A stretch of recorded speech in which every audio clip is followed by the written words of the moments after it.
Hi guys. So in this video, I'll talk to you about health. It's no brainer that health is wealth, and I'm no health expert, so I'm talking to you. Look, in the professional world, we do have certain occupational hazard.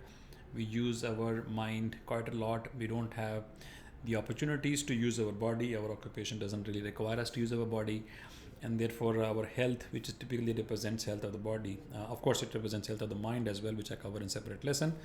But by and large, it is the health of the body which we normally don't pay attention to because we don't necessarily have to use it.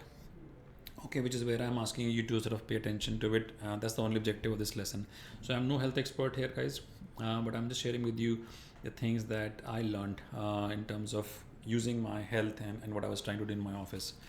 So fundamentally, if you look at it, we are not perfect human beings. Why? Because in terms of our health, we are made by our parents, right? Parents in turn were made by their parents. So the genetic quality that we have is a result of millions of years of evolution of the sperms that have traveled from one generation to the other. Of course, the science will tell us that only last three generations matter, not beyond that. Yeah, so we're not getting there.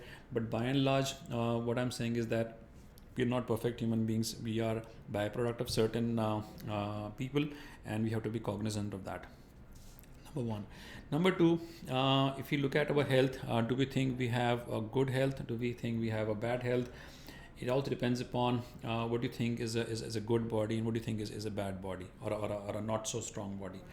It is not something to do with the amount of work that you can do. It is not something the amount of weight that you can pull up. It is not something how many hours you can work. That's not the sign of a good body.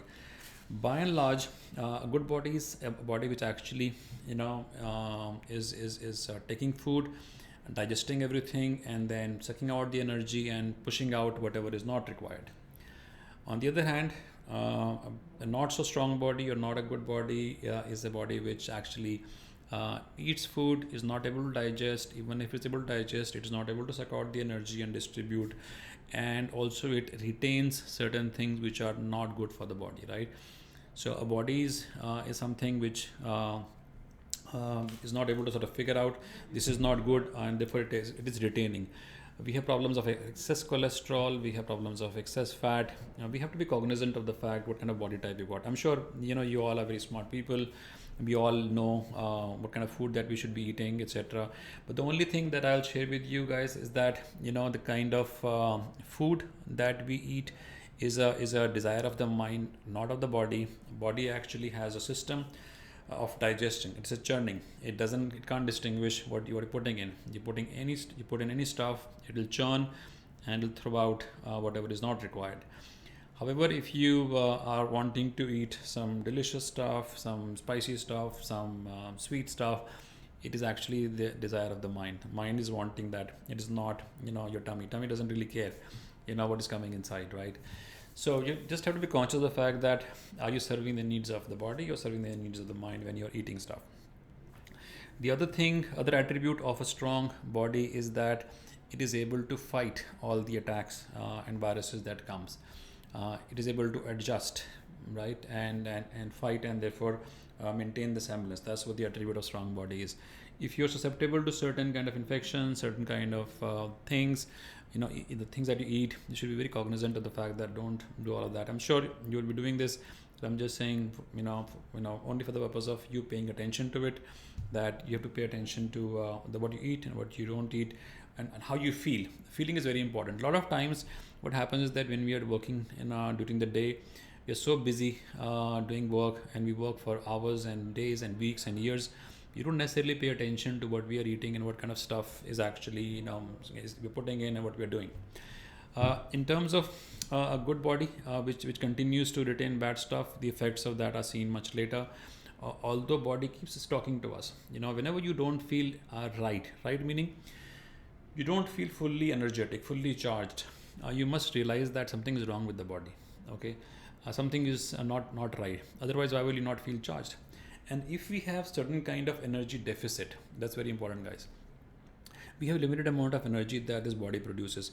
If you're not feeling right, either your body is not sort of digesting whatever is eating, or the body energy is actually you being used inside to fix certain things which are not right, which they're just trying to fix. So whenever you don't feel right about yourself, okay, you have to really go and knock the doors of the doctor. Get yourself checked, see what's going on, okay, and then you sort of try to fix those things. Either it could be change in terms of your eating habits, either it could be in change in terms of the timing when you eat and stuff like that. But you have to pay attention to it. Our mind actually, our body actually speaks to us. Okay, speaks to us meaning that we're not feeling right. So, for example, you could have a nagging pain in your neck. It is the neck talking to the brain that something is not right. Do something about me. Okay, put me in a different position, use it differently, but don't continue to sit in that posture. But the mind says no, we have work to do. Okay, there's a willpower of the mind which is fueling the mind, and mind instructs the brain, let's continue. So you continue working like that, right? A lot of times we do that. It is the desire of a goal, or a dedication or a passion. We misuse this body, right? Body is talking to us. And then if you continue to misuse, guess what's going to happen? You will have problems of cervical. The body will begin to crumble, because body will say, some part of the body may say, goodbye, I can't really manage with you. That can happen, right? So guys, take a look at all of these things. We have a limited amount of energy. This body and the asset is the medium through which we experience life. These five senses: taste, smell, touch, listening. And that's the way we experience life. If anything goes wrong with this body, we will not be able to experience life. And if we have misused certain part of the body, it could be because of genetic problem, or us not paying attention to that particular part, or it could be because of you not paying attention and misusing it, or using it for a very long period. Yeah, your energy is going to go there, and your energy is not available to you to do work, to go after your goals. So guys, don't be blind to the messages your body is telling you. It has limited energy. I'm sharing with you something which is so obvious, but it is the mind which actually is so overpowering. We have certain occupational hazards that we don't listen to the body, because body is not used on a day-to-day basis. We sit in a chair, we do the work, we get up, we again sit in the car, drive back home. That's what we work. If our occupation required us to use our body, we wouldn't be having this session, guys. So guys, do take care of your body. I'm not talking about, guys, fat, slim, all of that stuff. No, it is how you're feeling. That's most important. If you get messages that something is not right, do something about it. Okay, so that's the limited thing I'll say. In the next lesson, I'll talk a little bit more about what are the things that we ought to be doing with this sort of suit that is given to us. Okay, thanks for watching, guys. I'll see you next time.